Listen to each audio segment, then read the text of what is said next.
As most of you know or may not know, that I lost the love of my life to suicide. And what I can tell you is that there is always hope to feel better. I made a decision very, very quickly because it was a survival decision for me. I was going to somehow find a way to gain more than I lost. And I knew that if I did not do that, all of the people that counted on me, they would have lost me as well. And I felt an obligation to those that I care for, since I am alive, to maintain that life and to do everything I can to learn and grow from this terrible experience.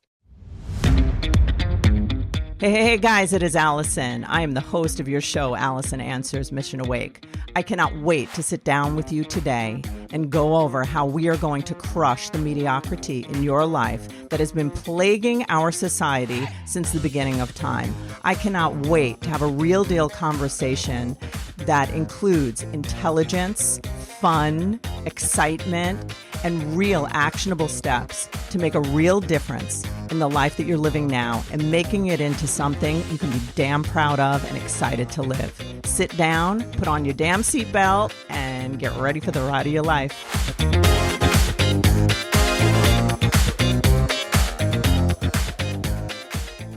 Hey guys, how are you today? It is Alison from Alison Answers.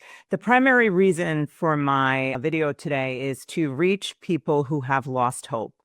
I recently had a post where I mentioned a few things. It was a reel that was created from one of my podcasts, and it discussed that people who commit suicide are not people who are cowards, and they are not people who are selfish, and that their choice does, however, pour a lot of pain into the lives of their loved ones.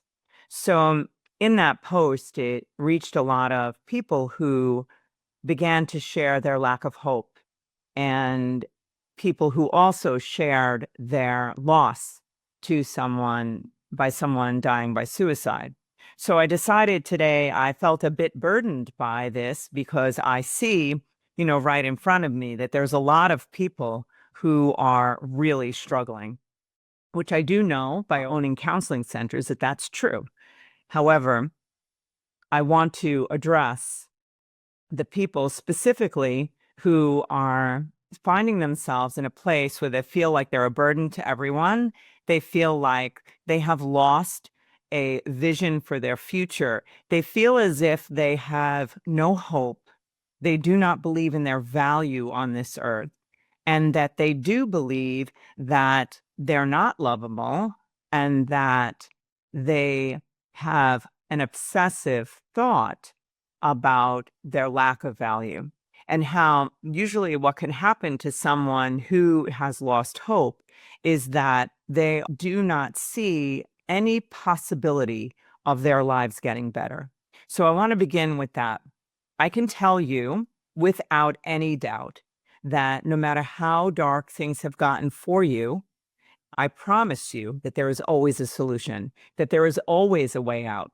You may not see it, and you may not have found it yet, but there is always a way out. And I'm not talking about dying. I'm talking about a way out of the darkness, of the bad feelings, of the loss of hope. We all come from different backgrounds. We all have different experiences. And one of the things that can happen when someone's feeling really badly or has lost hope is that they see their situation as almost like terminally unique. That's one of the things, that's just a phrase that people say in the 12-step program, that we have terminal uniqueness. And it could be like, well, I understand that you have had this kind of pain, but my pain can't be helped. Or I understand that that happened to you, but this happened to me. There are so many different things that happen in all of our lives. There's all different sorts of variations of pain that's higher to a higher degree, trauma that's at a highest degree. There's always someone who's had it worse than any of us. And there's always people who have had it less, have had a great life. But we have to remember that when your mind starts going on a loop, and that's what I want to tell anyone who has lost hope, hear this. We have about 90,000 thoughts a day, give or take. Of those 90,000 thoughts, about 91% of those thoughts are the same thoughts, exact thoughts we thought yesterday. So if somebody's having a recurring, just this reverberating thought of negativity about themselves, that they're not valuable or that they shouldn't be here, all these like very like repeated thoughts, what I want you to understand is that those are just electrical impulses. They are running on a loop in your brain, going over and over again because it's what you thought yesterday. And it just keeps repeating. So the way in which to create a new life is to create new thoughts. Just because there's a thought doesn't mean it's true. Just because you're thinking over and over again that you have it, that there's no hope for you, that there's no solution, doesn't mean that's true. And I think that I know I'm an expert, actually. I've been in this field for 32 years of psychology, and I own counseling centers. And I don't usually speak in that manner, but I want anyone who's listening to understand that we do see what a suicide mind does. And it starts to eclipse any goodness around them.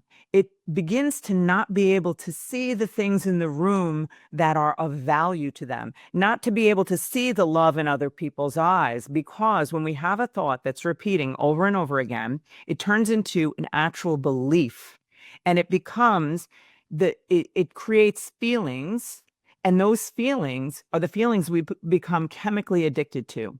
Those feelings then dictate how we live each day. They also dictate how we act.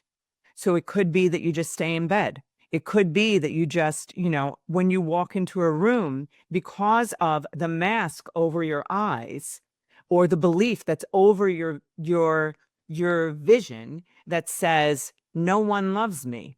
You walk in that room, you're not going to see all the 100 eyes that love you. You're going to see the one in the corner that's dismissive, because that's the way our brain works. Our brain will omit what we do not think is true.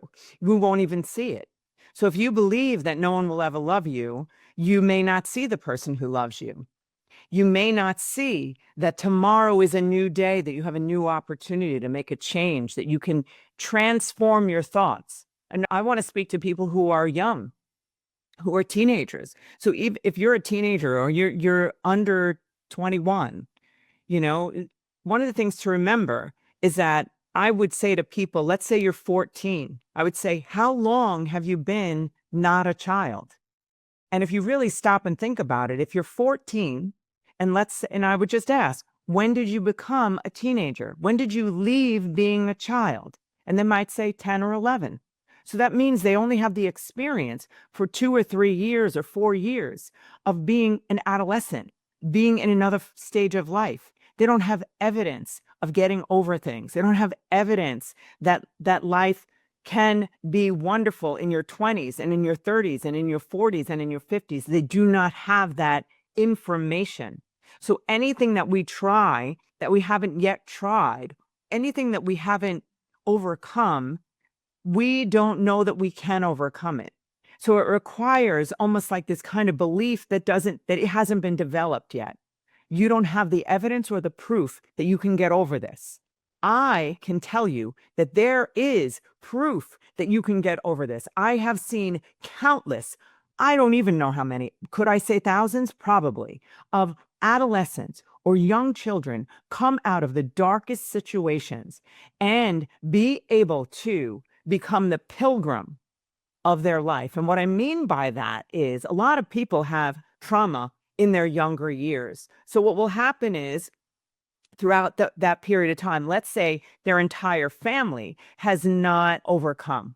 So now you have one person who's experiencing maybe alcoholism or abuse or all different kinds of things. Now they're coming up as a pilgrim.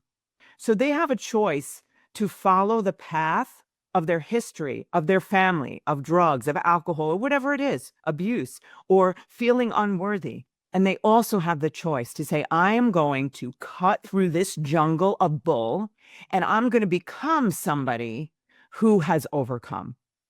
And it's going to be harder for me than it will be for my children.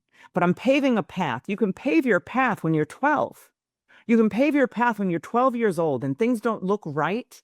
You can pave your path into goodness if you do not follow the path of yesterday that's repeating. Well, it doesn't matter if your parents or other kids, or if you were bullied, or other human beings told you things about you that are bad. One of the hardest things that anyone goes through is being bullied in their childhood, in their middle school and high school. That's when your identity is being developed. That's when so much of your life you need the validation of your meaning and that you're here for a reason and you're important and you matter just because you're born. That's such a miraculous thing that you were born onto this earth. So you matter, and there's a reason for it. Within our DNA, there's all instructions inside of all of us of things that we're meant to do. Just like an apple seed that's planted in the ground. How does that apple seed know when it's planted in the ground that it's going to be like 30 feet tall? I don't know how tall they are, but they're tall and they're going to produce food for people and fruit forever. They don't know that. How do you know that when you're a teeny little apple seed and then you're in the dark? I want you to remember that if you're having a dark day. It doesn't matter if you're 20, if you're 30 and you're like, no, I have evidence. I have the evidence that nothing ever works out for me. That is a belief and it's a lie that's been programmed into your body. So from the time you're a small child, you're in these slower waved brain waves that are very suggestive. So different parts of our lives as children, you're in a theta brainwave, which is a hypnotic state. When you're 0 to 2 years old, you're in a delta brainwave. 2 to 6, you're in a theta brainwave, and it could be 2 to 7, where you're everything you're hearing, seeing, and making interpretations of is your hypnosis. So the most important thing for all of us, it doesn't matter to me if you're 10 years old, if you're 18 years old, if you're 20, in your 30s, if you're 70, 60, whatever it is, there is always an opportunity to make a difference in your life. And it's not as hard as we think. It is as hard as we believe it is. One of the things that, if you notice that it's things that are on repeat in your mind and you just keep hearing them, sometimes you don't hear them anymore. So you want to remember that. So like, let's say someone says to you when you're not feeling lovable that, I love you. And it just doesn't go in. It just won't go in. One of the reasons for that is that it won't go in when we are programmed that we're unlovable. So what that is that means that it cannot seep into the unconscious mind where the belief system lies that says you're unlovable. So then love coming in is filtered out by the reticular activating system, which is a part of your brain that if something doesn't resonate with the programming that's already there, that it's not welcomed in. So then that's why when we hear something like, oh, you're beautiful, and you don't believe you're beautiful, you reject it. And the real key is that the things that you're believing about your lack of value, your lack of physical beauty, your lack of emotional beauty, your lack of purpose, the belief that no one likes you, the belief that you're a burden, these are primary beliefs that are literally lies. It's true. Even if your entire family, let's say you were born into a family that was just horrific. I mean, that happens to people. But what I want to tell you is there's a purpose for your life, because a person who overcomes that and comes out of a family like that, probably feeling worthless, and learns how to rewire their brain, and then understands that no matter what anyone around us thinks, feels, says, does, acts, however they interpret us, does not define our lovability. If I take this water bottle, right, and I fill it to the top, and would anyone say this is drinkable? Yeah, it's drinkable. If I never drink this water that's in here, is it still drinkable? Yes. Let's say I don't believe there's water in it, and I just never drink it, but the water's there. That is what it's like. So that's what it's like for lovability. I have spent a majority of my life, so to just hone in on really tightly hone in on the people who are saying things about their life and not valuing themselves and not wanting to be here, what I want to say to you is this. There's a takeover that happens to our mind when we think these thoughts of destruction over and over again, or worthlessness, or devaluing ourselves. And if that, what happens is that those thoughts create feelings, and those feelings then create an addictive pattern in our brain and in our body, and a memory in our body that's created, right? And you could be having really bad circumstances. I'm not minimizing that. But the issue is that we have the power to overcome any circumstance. So now if you're having these really, really dark things, what can happen is that they start to take over, and a person's mind, a suicide mind, becomes eclipsed with worthlessness, with terror, fear gone wild, with incredible, lies, belief that you're a burden, belief that no one will care, belief that people are better off without you. I am telling you right now, with the power in everything of my being, it is not true. It is not true. Even if the entire community that you're in right now, you believe they do not value you or your family or whoever it is, the truth is that your value is proven by you standing here. Your value is proven by the beating of your heart, by the spark that was once put inside of you by, if you believe in God or anything, look at the creation around you. What happens with every single one of us is whatever we focus on expands. So if we are constantly focusing on this negative experience, and then you have that kind of eclipse, it's almost like your brain becomes toxic and you're not rational. So a person can become irrational in just a few minutes and do something that hurts them or takes their life. The real thing is you want to prevent that. So when you don't feel right, it's okay to share or talk to somebody. If you don't have someone to talk to, call 988, text 988. It's a suicide hotline. Or go anywhere, to a hospital, to an ER, just to be, if you don't trust yourself to care for and ensure your safety, it's the most important thing is that you tell someone. And if that person doesn't listen, tell someone else, right? What I want you to understand is that there are people who care about you. There are people who wouldn't even know you and would care about your life. So what I want you to really hone in on is that what I was just saying about when our minds become toxic with this kind of perspective that's not true, that's just destructive. What happens in that scenario is that then we draw to us people, places, things, and evidence that supports that belief. And then you build a world around you that is screaming at you of your worthlessness. What I can promise you is that the world that's built around you, you can recreate. And you can, just by being a person, just by believing even this much in your worth, you will draw more people who see your worth, more experiences that highlight it.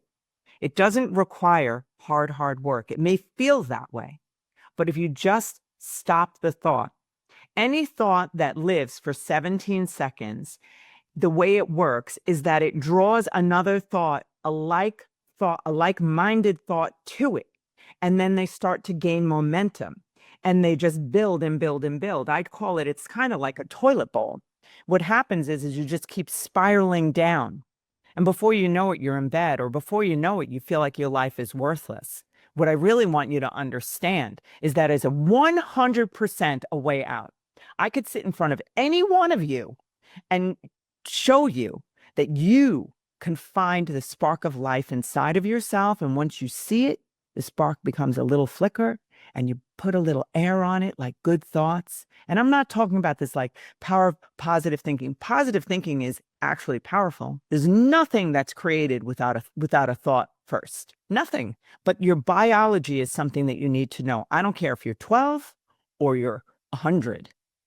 If we don't know our biology and we do not overcome the programming that's been put there, and we don't change it, create a new program that we can believe in, we then follow a path that's not meant for us. And it brings us to a life we don't feel good about. So that's in my book. I talk about how to break down. I'm not trying to plug my book. The point is you can break down every single area of your life just by looking at a snapshot of your life and say, oh, what is the evidence of what I believe about money? What is the evidence of what I believe about relationships? What is the evidence of what I believe about having fun and joy? What is the evidence of what I believe about vocation and work? And what is the evidence? What do I believe about my value? Because you can see it when you look around. What do I believe about my physicality? Because whatever we believe, our brain is a goal-driven machine that leads us in that direction. So I want to put a halt, a big stop sign in every person who could possibly be listening, who even has a thought about not wanting to be here. Put a stop sign in front of that and just give yourself a chance. If you don't believe me, you don't believe anybody else, why not try? What is it going to hurt to say, let me put a stop sign to these thoughts? And you know what? The one thing I'm not going to do today is I'm not going to follow those thoughts. They're like popcorn. You get one really bad thought, oh God, nobody really likes you. Look the way that guy looks at me, or the way that girl, you know what? It's true. I'm not that good, and then you just keep going. It's like popcorn, because when you have the one thought and then you just stay with it, another one pops, and it pops, and it pops, and it pops. And this is not the good kind of popcorn. This is the popcorn of evil that overtakes you, this popcorn all around with thoughts that are crushing you and telling you that you don't belong here. And it's not true. We even know that when people believe certain things and they even ask a person, hey, do you love me? And the person says yes, or the person says a certain thing, they don't hear it in the way that the other person means it. Our interpretation is skewed. Our vision, our 5 senses are skewed by our programming. This is real science. This is fact. The truth is that our 5 senses are the least legitimate form of evidence. So what we really need to get in touch with is that, could I face the challenge? Could I take the time, even if it's 5 minutes today, where I'm going to commit to communicating other lies to myself?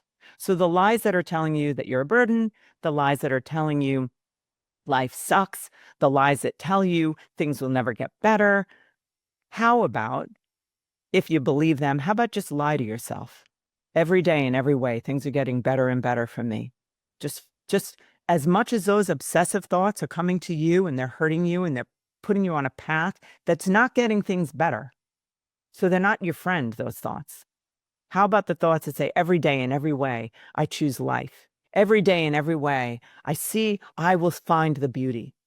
Every day in every way, I will look for what's right in the room. Every day in every way, I will look for the good, even if it's in a mound of bad. I will find that pearl in that moment, no matter what. So my encouragement to you is, if you have thoughts that are taking you down a path that you even are considering dying by suicide, what I want to tell you to do, number one, is that you go immediately to someone and tell them. You go immediately to an ER or to a place that, at least for the moment, for the period of time that it feels too big for you, there will be people that will keep you safe just for a period of time. Then that's one thing. Another thing is, call the 988, the suicide hotline, or text it. Or if you have someone somewhere that you feel like you could tell this to, even if you tell a stranger. And if they don't listen, tell another stranger. What I want you to know is that in those moments, if you can say, I'm going to give myself a chance, just why not? If you're completely sure that everything's horrible, why not try something new? Why not try and trust what other people have done? So the thing that I want to tell you is that I have had thoughts where, wow, I can't imagine life ever getting better. I couldn't get away from myself because the pain was so big. So the truth is that when I've been in that place, sometimes you just got to hold on. Sometimes you just got to say, I know that everything about the way I'm feeling and the way I'm thinking feels that this is true, but I'm going to trust and I'm just going to surrender and I'm not going to listen to this destructive part of me and I'm not going to follow it. And believe me, emotion is very, very powerful. We become addicted to the feelings that we feel the most. So if you're listening to this and you've had dark, dark thoughts, what I want you to understand, think about the emotions that you rehearsed throughout your whole childhood. Think about the feelings that you felt the most as a child. What happens is our body maintains that chemical state. So then if you move into a little bit of happiness, your body will look for and find a way to bring you back to that old pattern of feeling worthless or feeling, down. What I want you to know is that it can change. You just have to know this about your body. Our being is living in a physical body that is very dictated by hormones, by proteins, by electrical impulses and chemistry and hormones and just so much happening in our body. And we need to, Dr. Joe Dispenza talks about, training your stallion, that your body is like your horse. I always say to people, it's like training your puppy. You don't want to beat it up. You just want to make sure it doesn't pee on the rug. So basically, what you want to do is train your body to be in alignment with greatness. Because think about the incredible, monumental, it's the miraculous experience of being a human being that we just negate. We make it nothing. So I encourage you so much to give yourself a chance. We're going to have things in the show notes that are going to tell you about, where you could go or what you can do or who you can call. But everything relies on you just being willing, just a little bit. Just give yourself, another shot. Look for the spark. Find it. It's inside of you. It's there. Just when you believe it's not there, you won't see it. If you can just say, I make a decision. I am willing to believe that life can be better. Okay, I will choose just for 5 minutes to believe that goodness can come to me. Now, if goodness doesn't come to you, it's not sudden. If goodness doesn't come in that moment, it doesn't mean that it's not coming. You're programmed to only see the dark. Remember that. And this is applicable to all people who could be listening. Hey, guys, how are you? I want to just give a shameless plug of my book. I would really want people to have a good look at my book and to understand what it really is. I used to be ashamed to plug my book. And then I realized, how is that right to keep the information, the 30 years of experience that I have, the 8 years of education, the trauma that I grew out of and learned how to manage and how to manage emotion, all the training I've had in neuroscience and quantum physics. How can I keep that from the public? So it's not, I used to think it was like something I should, be humble about, but being humble is silly when you're keeping things away from people that they need. So what I want to tell you about my book, and I hope that you do get it, because I think it will really help you. I've gotten a lot of tremendous feedback about my book and that it's really, really of great value to a lot of people. And what it is, it's an interactive read, and there's inside of it, there's journal entries. So as I'm teaching and going through the book and teaching you how to create the life you want by understanding how you're wired, how your thoughts, feelings, how your words, how thoughts are things, and the neuroscience behind it, and how we are programmed from the time we're 0 to 7 years old to live a life of mediocrity or a life of poor design because of meaning that we attached to events when we were children that just became our programming. What I want to tell you is that there is a way out, and it's a simple way. It's very simple. I believe in the simplicity and the grace in healing, and that it doesn't have to be a big work. So I would love it if you'd get my book. It's a best-selling book on Amazon, and it's my first. And I encourage you to get it. It's called The Wake Up Call, an interactive read for building the life you want. I don't think you'll be disappointed. Thanks so much for being on the show, and let's get back to it.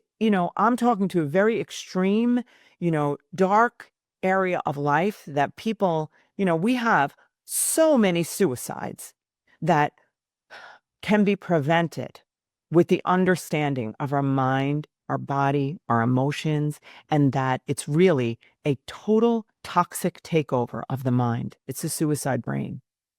So as much as I can say out there to help people to understand this at least, and even to learn it early, so that if there's ever a dark time, that you even have a thought, you have the circuitry to know how to fix it.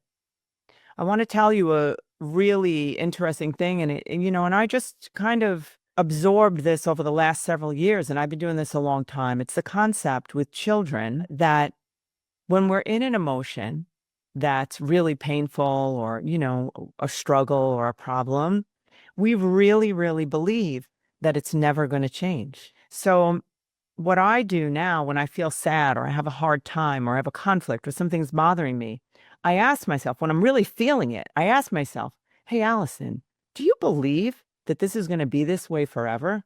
And then I'm like, oh, yes, I do. That's why I'm so upset. But the truth is that none of these feelings, no conflict ever stays forever. So think of it this way. When the younger you are, or the magnitude of your experiences, or the length of evidence that keeps telling you these things stay forever, they don't change. And then, people will try to convince me how horrible their life is. I'm not saying it's not. I'm saying there's a way out. So when you're listening to this, don't fight me or what I'm saying and negate it by saying, no, mine is worse. Or no, this has never changed. It's been like this my whole life. It doesn't matter. I mean, it matters in terms of how that felt. But what matters is, at least, you get a car, you learn about it, hopefully. Or you get some sort of machine, you learn how to use it. We have a machine, we have an operating system that we don't know how to use. So if your operating machine goes off kilter and it's spewing out like an error, that's telling you things that you should throw the machine away, it's not true. You got to learn about your machine and know that just because you're thinking it, just because you believe it's never going to change, doesn't mean it's true. You have the power within you. You have more power than you could ever know. How much you can shift the perspective of your life, even a little inkling at a time, and your whole entire life can change like that in the moment. Maybe the experiences are not happening quickly and you're not gaining the momentum yet, but I can tell you from my own experiences, I have been in some dark times. I have had some hard experiences. I don't think anybody would negate that if they knew my stories. I don't just have one story, I have a lot of stories. It doesn't matter. What matters is that every time you climb out, it's just a heavier weight and you're stronger and you feel better. And you gain momentum and you get better and you get better and better. And then the power of people, places, and things starts to subside. And the power of your higher power or your inner highest self or that still small voice inside of you that's been clouded over by darkness and rumors and lies that are in your mind that are abusing you, that you become the person who's encouraging you. I would hear when I was in my 20s, people would say like, oh, be your best friend. I'd be like, that's crazy. I don't even know what you mean. Or they would say, oh, you don't need a relationship. You have you. And I'd be like, I don't get that. However, now I know what they mean. I've lived long enough. I've done enough growth and I'm always growing. I did enough growth to know that if you can develop self-trust. Be there for yourself. If no one else is, I always say it's like kind of a joke, but the honest truth is that without me, I have nothing. People say, oh, without my spouse, I would be nothing. Well, without me, I would be nothing, because I'm the person when no one else is around who's going to say, Alison, you got this. And I want you to become that for yourself so much. I want you to stop being the abuser of you. And if you were really going to tell yourself the truth, tell yourself the truth and give yourself a chance. Don't just bow out. Who's abusing you? And recognize that no matter who's doing something outside of you, the way that you interpret it, the way you treat yourself, has the ability to make or break it. And it doesn't have to be that you're like, oh, I don't care what anybody thinks, and then in this defensive posture. No, you just say, you know what? I'm going to choose to learn to love me. I'm going to choose to learn to just like me. I'm going to choose to stop abandoning myself.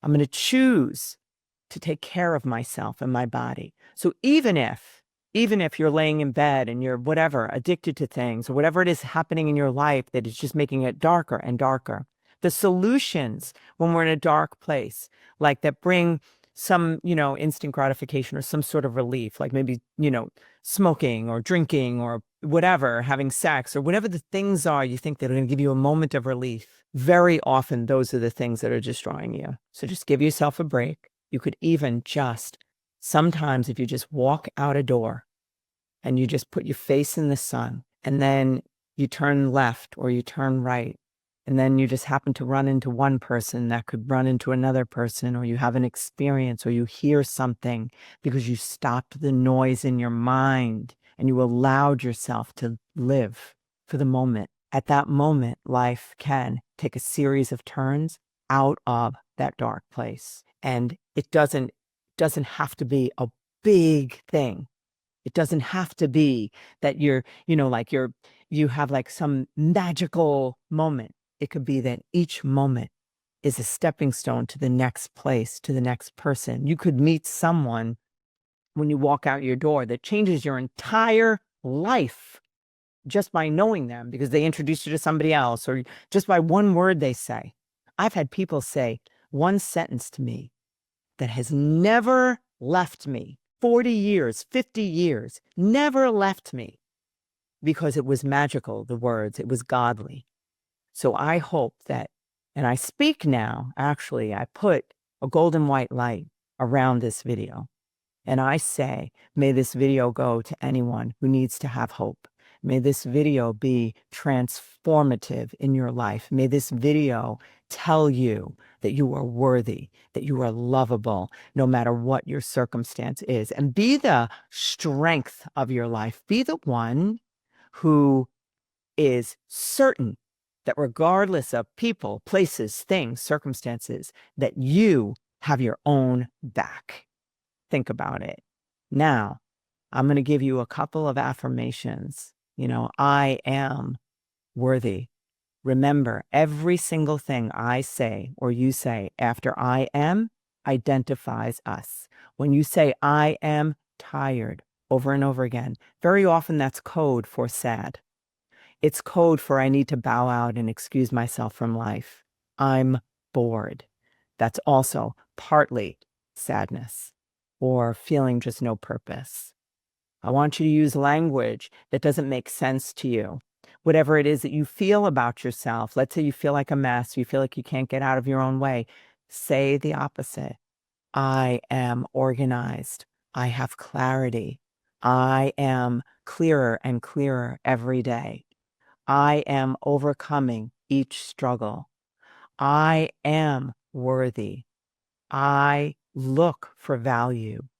I intend to see the goodness around me. I am radiant. I am deliberate.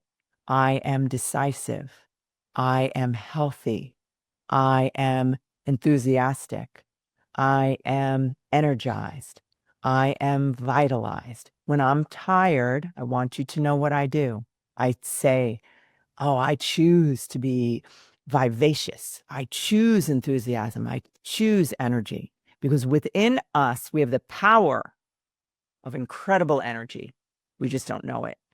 You want to raise your vibration. You want to raise your energy to the highest form that's going to bring you out of a place you don't want to be. And you have the power to do it. You have the power within you.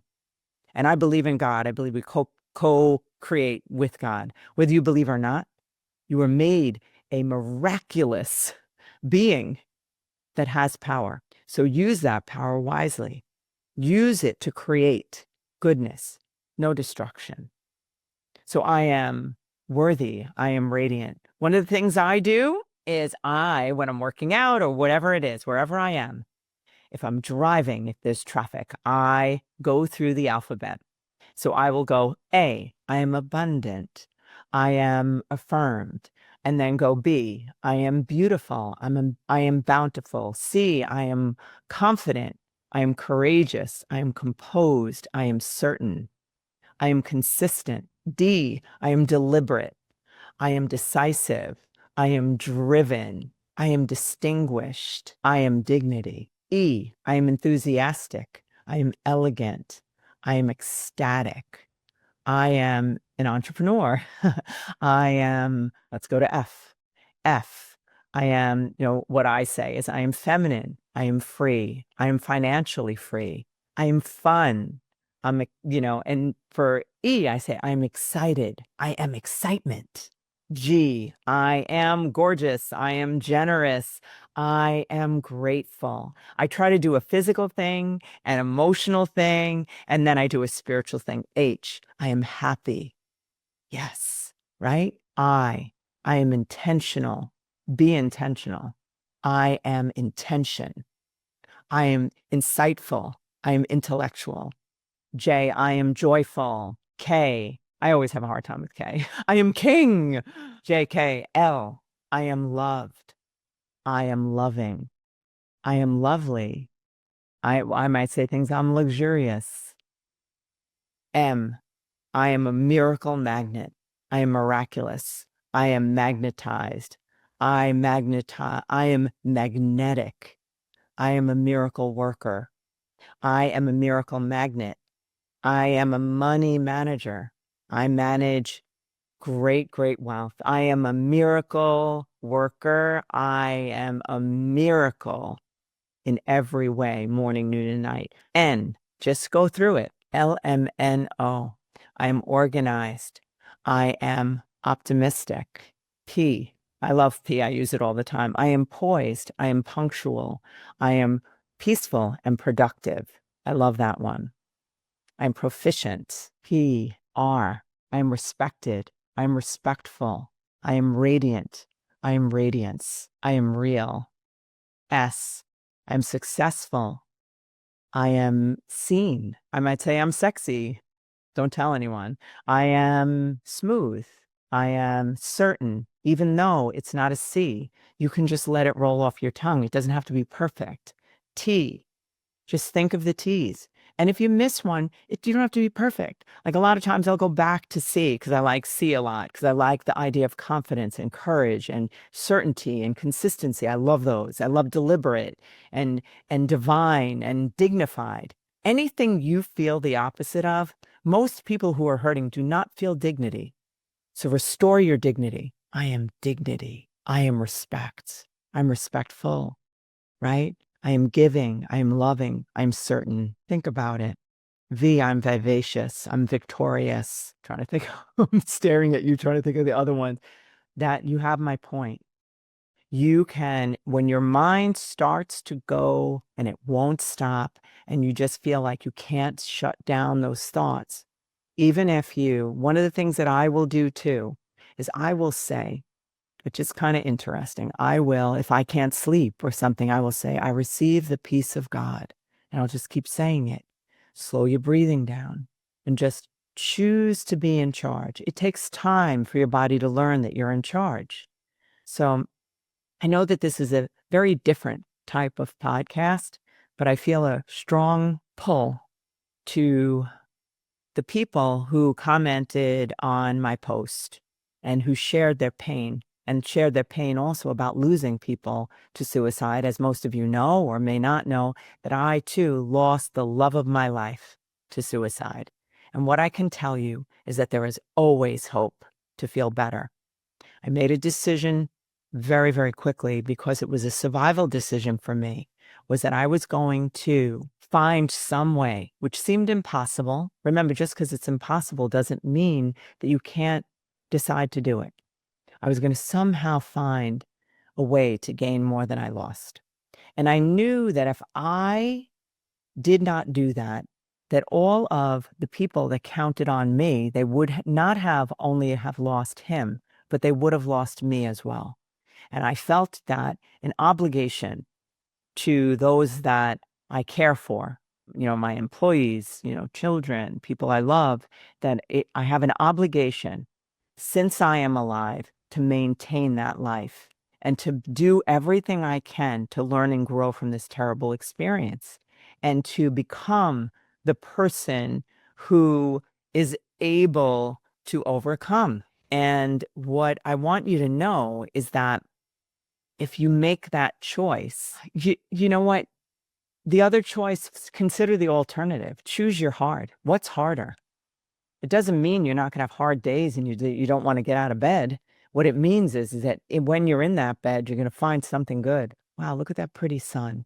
You know what? The sun didn't die. And you know what? The beach didn't die. The mountains didn't die. Your family, your friends didn't die. Maybe one person did, and that hurts like hell. But these other things didn't. My husband and I used to ride on the beach along the boardwalk every Sunday, like early, 6 in the morning or something. It was one of my favorite times. We just adored one another and doing that. It was just so much fun. And I remember thinking, oh God, I could just never go to that boardwalk again, or I could never watch this particular TV show again. And I consciously made myself do it because I said, Alison, that TV show, you loved it and he loved it, and you can still watch it. It didn't die. And that beach and those bicycles, you're not dead, and the bike's alive and the beach is alive, and you can still go and do those things. Don't let everything that touched that person die with them. They wouldn't want that. They were trying to escape what was dark in their life, not the beautiful things. So the beautiful things that now you're not choosing not to experience, you want to really think about that, because then you're choosing a similar type of path. It may not be the path of, ending your life, but it's a path of ending all the beautiful things that you shared in your life because it hurts too much.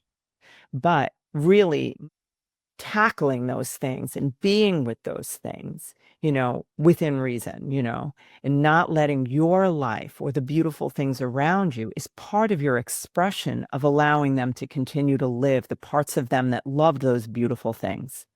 So remember, if you have a person in your life who died this way or any way, remember, you don't have to close off the things that you shared with them, because those were the beautiful things. Continue to feed and give energy to the things that are life-giving, and continue to add value into life so that you can recover. And believe me, I know there are days where, you just feel like you just can't.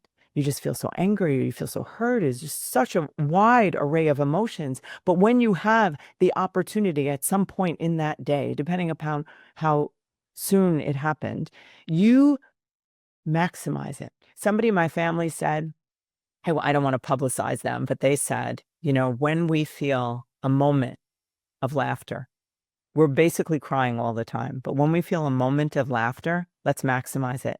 Let's not just run away from that moment of laughter or happiness just because we're so sad and we feel obligated to continue to be sad. So I want to tell you is that if you lost someone, remember that you're not doing them justice by choosing the same sadness that they may have had or something similar. Because sometimes we feel like we owe it to them to miss them. And we can't help missing them, But one of the things about missing them is that you don't want the missing to ruin life-giving things and life that you have and an opportunity to have. So if there's any parents out there who have lost someone, lost a spouse or whatever, remember your other children. If you're married and God forbid, you've lost a child, remember your spouse. because sometimes there's too much need to go around and everybody's in too much pain to help one another. And then there's a separation. So don't let that happen, because that's a very common thing that happens. Everybody's in pain, so there can be like even infighting. And that's like the worst thing that could happen. Misinterpretations and people not believing that you don't see their pain, or you believe they don't see yours. Everybody's pain is different. So this is my very, very honest conversation with you guys. I'm just sharing my heart, because I feel like if I can help anybody who's gone through what I've gone through, or who's gone through what my husband's gone through, if I can just tell you that you're worth it and that your life is worth it, then I'm thrilled. So if you know anybody that is struggling or suffering with this, I really very strongly ask a big favor, is that you just give this to them. This is not about anything from me. I don't monetize this podcast, and there's nothing that comes to me except what I get from this is your healing. What I get from this is your recovery and your overcoming the hard things in life. Because if I can do that, God Almighty, that is a great life for me to have. So please, anyone who can get something out of this and it can change just a little bit of their life, please send it to them. I would ask also that you would subscribe, just so I'm able to get, really good guests on, and my podcast goes really far. It's like, it's really like very top rated. But the thing is that I need really a higher level of subscribers, because I think a lot of people just don't hit subscribe. So if you could do that for me, I'd really appreciate it. This way I have more access to do things on YouTube as well. You can hear this anywhere, any podcast, any platform that plays podcasts, I'm there. So this is Alison Answers, and I just want to thank you so much for listening to the end, and I bless you. And I'm going to right now just pray a golden white light all around every single person who listens to this. And I say that your life would be transformed, that your life will never, ever be the same again.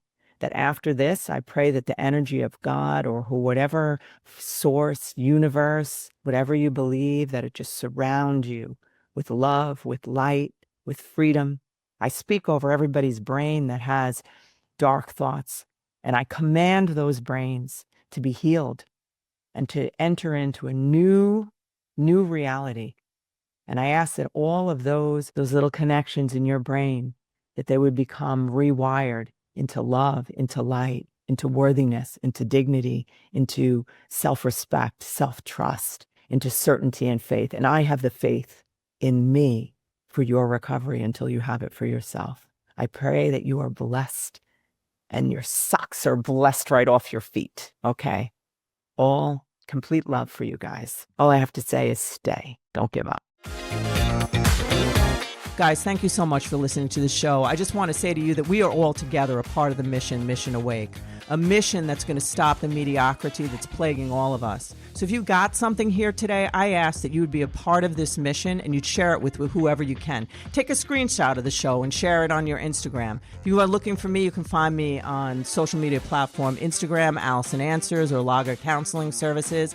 And give us a review and subscribe, if you could, to YouTube, Alison Answers. That's where you're going to get a lot of content. I drop stuff every day, goofy stuff, all different kinds of stuff. 5-minute videos that just get you moving in your day. Have a great week. See you next time.